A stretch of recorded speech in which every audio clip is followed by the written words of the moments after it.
تو میں میم آپ سے پوچھنا چاہوں گا سزا کیوں ملتی ہے؟ اچھا دیکھیں، پہلی بات تو یہ کہ ہم جنت میں نہیں رہ رہے، ہم اس دنیا میں رہ رہے ہیں۔ بے شک جنت میں ہوتے نا تو وہاں پہ آپ کو کوئی مشکل پریشانی نہیں آئے گی، جیسا کہ اس کے احوال قرآن میں بھی بتایا گیا۔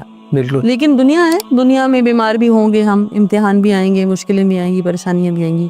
اب ڈفرنس یہ ہونا چاہیے کہ کیا یہ سزا آئی ہے ہم پر یا امتحان آیا۔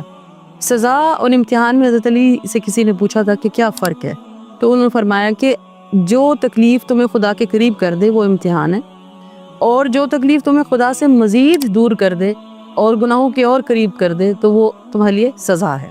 اب نیکسٹ کوسچن یہ بنتا ہے کہ سزا کیوں خدا دیتا ہے؟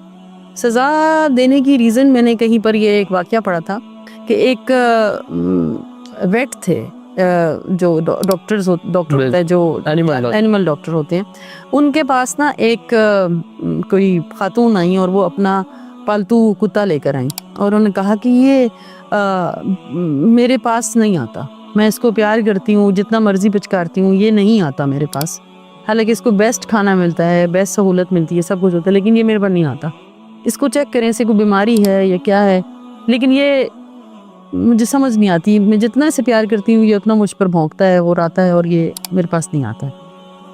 ڈاکٹر نے اس کو چیک کیا اور ڈاکٹر نے کہا ٹھیک ہے آپ جائیں، رات بھر اس کو چھوڑ جائیں ہمارے پاس۔ جب وہ چلی گئیں تو انہوں نے اپنے اسسٹنٹ کو کہا کہ اس کو جا کے ذرا جو گائے بھینسوں والا باڑا ہے نا اس میں باندھو اور اس کو رات بھر کچھ نہیں دینا کھانے پینے کو، اور اس کو خوب ڈنڈے برسانے ہیں، اس کے اوپر خوب مارنا ہے اس کو۔ تو انہوں نے کہا ٹھیک ہے۔ نیکسٹ ڈے جب وہ مالکن آئیں تو کتا جو ہے وہ تو لوٹ پوٹ ان کے پاؤں میں، اور وہ ان کو چھوڑتا ہی نہیں تھا اور دم ہلاتا تھا اور بار بار۔ تو انہوں نے کہا جی کہ یہ آپ نے کیا کیا؟ انہوں نے کہا کچھ نہیں، بس معمولی سا علاج کیا ان کا۔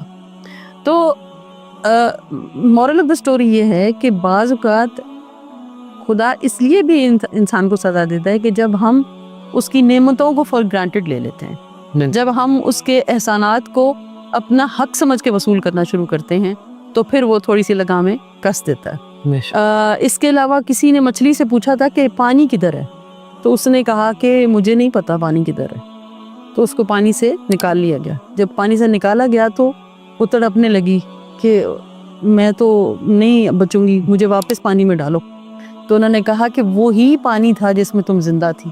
تو ہم رحمت خداوندی میں اس قدر ڈوبے ہوئے ہیں، اتنے احسان ہیں اس کے ہمارے پر، دن رات ہمارے گھر ناشتے کھانے چائے جوسز بن رہے ہیں، ہم اتنے احسانات میں اس کے لت پت ہیں اور اس طرح ڈوبے ہوئے اس کی رحمتوں میں کہ ہمیں یہ سب کچھ فار گرانٹیڈ لگتا ہے۔